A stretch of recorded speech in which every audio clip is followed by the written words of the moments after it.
My name is Simon Selmon. I'm a professional Lindy Hopper, and I specialise in dances from the 1900s to the 1960s, particularly the Charleston, the Lindy Hop, jive, rock and roll, authentic jazz, and all that jazz.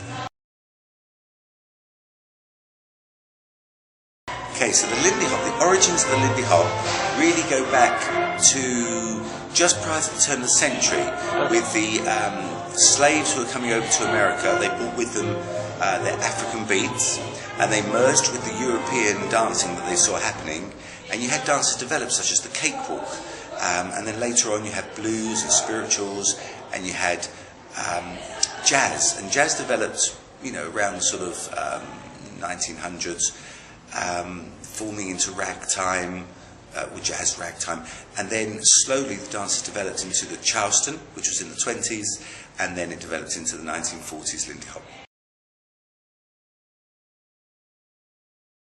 Well, it never totally died. There were always pockets of people doing it, but it's really in the 1960s when the twist came along and people started to separate, and everything, the whole culture changed.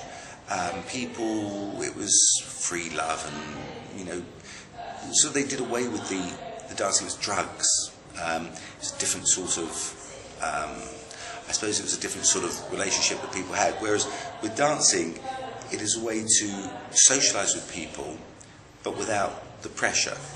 But I think things changed in the 1960s, and they just started to separate. So there are always pockets of people still dancing, but just small pockets. I used to be one of those people that used to like watching the old black and white movies when I was growing up. I used to love Fred Astaire and all the old films, and I saw a lot of the clips, and I saw one day, thought, oh, it'd be really great to learn how to dance. I saw some people dancing one day, and I thought, wow, that's fantastic, I want to learn to do that. So I actually looked for a ballroom class. Found a ballroom class, had 3 lessons, and then the teacher said, actually, I'm going to do a rock and roll course. And I thought, what's rock and roll? I did that, loved it, so I started rock and roll dancing, jive dancing, and then I lost contact with that teacher. I met him again in 1986, and I said, oh, you're still teaching? And he goes, yeah, come to my classes. And he'd started doing the Lindy Hop. I really got into the swing music, I really liked that, and then I was lucky enough to go across to New York and meet some of the original dancers, and it grew from there. I've been putting on nights there since 1988, and we were looking for a venue.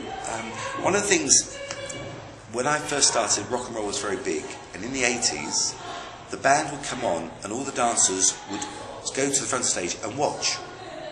And then when the DJ came on, they would dance to the records.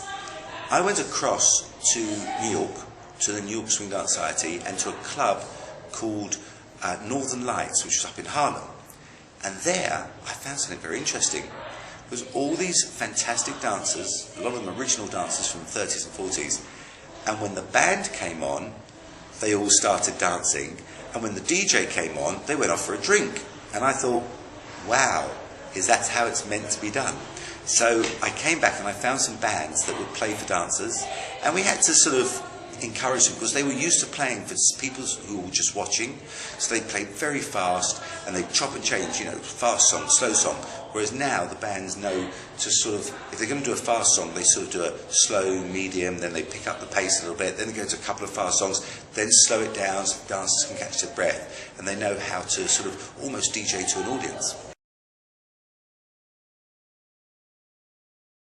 Well, that's a very, very good question. The dance is always changing. I know people who have adapted it. The problem is when you adapt it too much, it then becomes a different dance. So, for me, there are limits. I personally like to have an authentic style, and the biggest compliment to me is when some older person will come up to me and say, gosh, that's what I remember, that's how I used to do it. Fantastic. Or I dance with somebody and they'll say, yes, that's what we used to do. There is a big fusion at the moment of not so much going away from the Lindy Hop, but of fusing all the styles. So now, whereas the people in California dance differently from the people in the Midwest, who dance differently from the people on the East Coast of America, who would dance differently from someone in Paris, who would dance differently from someone in England. Now it's all merging, and the style is becoming a little bit of a fusion of all the styles, with one having an influence there. So, yes, I do that because you have to do that, but I still am very much believe that knowing the roots and being able to say, well, this was maybe an East Coast style, this is a West Coast style, is very important. Well, why should they be? I don't know really, but when the dance developed, it was young people that developed it. It was teenagers, it was a teenager's dance.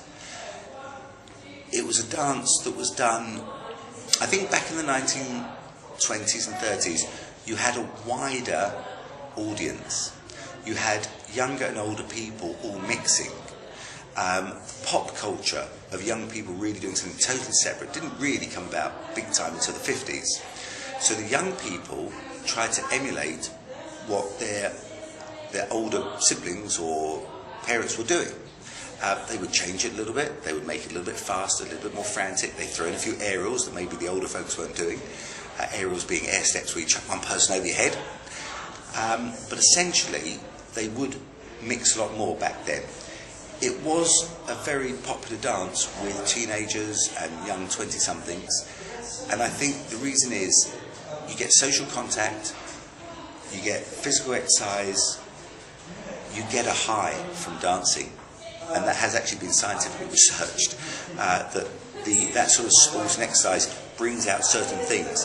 But you also get the mental side of it, because you get the mental agility when you're improvising. So you have to use your brain to think when you dance. Yeah. It's not repetitive in the same way that you learn a choreography. Once you've learnt it, you just repeat it over and over and over again. There are some dances, sequence dancing for example, or swimming, you tend to do repetitively. Yeah. So you don't use the brain as much. But I think with dancing, you are constantly interacting with people. You're interacting in a room full of people, and you pick up the energy and you pick up the vibe of what's going on. So when the room is full of energy, you draw on that, and it creates something in your dancing, and you won't have the same dance twice. Yeah. I mean, it is improvising, it's call, it's response, it's action, reaction, and I think that's what makes it very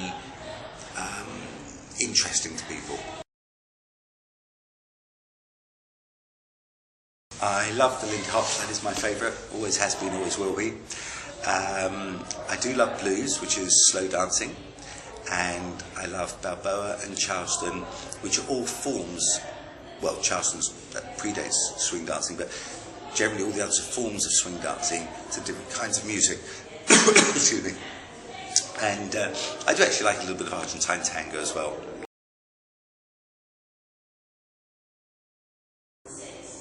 I think it was a very stylish period. During the 30s, there was a depression on, and they wanted a happy dance. It's happy music, it's music you tap your feet to, it's music that makes you want to move. It's music designed for dancing. You just want to get together with a partner and swing around and whisk around and arms flying, and it's just music that makes you want to move. So I think the music's great. I think the period, the style, the guys with their jackets with the broad shoulders, you know, tight at the waist, baggy trousers, that's just my style. I love the two-tone shoes. See here? Yeah.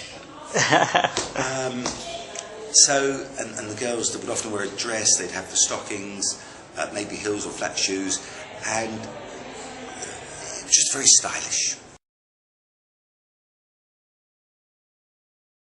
Yeah, we're very lucky actually. We have people from 17 right through. The average age is probably sort of mid-20s, you know, early 30s maybe. Well, the first thing is, it's really friendly, because what happens in the classes, we rotate partners, so you get to dance with lots of different people. So you may spend 30 seconds with somebody who's not so great, and then you spend 30 seconds with somebody who's maybe done it before and is excellent. If you come with a partner, we have some rows that don't change. So if you want to stay with your partner because you want to spend an evening together, that's fine. If you want to rotate, you rotate. But what the rotation does is it creates an atmosphere of everyone dances with everyone. So when you go to the socials, to the parties, to the dances, it's very friendly, and it is very common to go up and ask people to dance. You could dance with them for 3 minutes, 6 minutes, 9 minutes, depending on how long you want to. And at the end of it, you say, thanks very much. And you can just go off. Or if you want to sit down and have a drink with them, you can. But there's no pressure.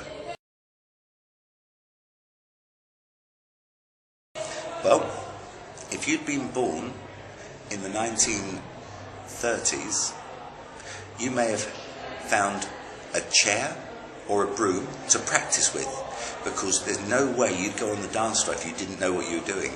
So how they learned back then, they didn't really go to dance classes, maybe a few posh kids did, but most people didn't go to dance classes. In the 1930s, you'd go to a dance, you'd sit on the side and you'd watch and you'd pick it up. It took a little while, but they were patient. Now we're in an instant culture, we want things now. So we can still watch, we can go to YouTube, there's so much stuff out there. Just put Lindy Hop dancing and so much good stuff will come up that you can watch it. There are loads of live dancers everywhere, all over the country, go and watch. But now we have the fast track, which is you can go to dance classes. And we're lucky because we've got really experienced teachers who could really, they fast track your dancing. And so in a few months, you can really pick up what would have taken maybe a year back in the day. Well, this dance, the Lindy Hop, is great for performance. It's a really showy dance. Back in the 30s and 40s, there were troupes like Whitey's Lindy Hoppers, look them up on YouTube, and they made their living performing. They went all over the world and performed. They came to England, they were from America, from Harlem. They went to California, they went everywhere. They got in movies, and you can still perform today. I make my living, I've been doing it for the last 30 years, just teaching dance and performing. We do small shows, we produce small events, and there's great opportunity out there. So really, you've got to get out there, you've got to practice, you've got to get your routine, get your act together, and then you've got to find somewhere where you can do it. There are competitions you can enter, and unfortunately we don't have a big competition scene in the same way they do in other countries. You go to Sweden, there are thousands of young people that dance Lindy Hop. They have a huge competition scene. We have a huge social scene. We have great parties where people dress up, where you can go and soak up the atmosphere and dance, and it's a lot of fun. For competition, America, Europe, they have more competition, but we have a few over here, and you just have to look them up. We've got, of course, the London Wonderground happening in the South Bank. We've got 8 live band dances. We do dances at the 100 Club, which is London's oldest jazz venue. Started back in the 1940s. We do lots of, we have our Saturday Night Swing Club. We get about 400 people. There's 4 rooms for dancing. One room with 50s music, one room with 40s music, one room with taster classes, another room as well. So there are loads of great parties out there. So just check it out, try a few out, see which one suits you the best.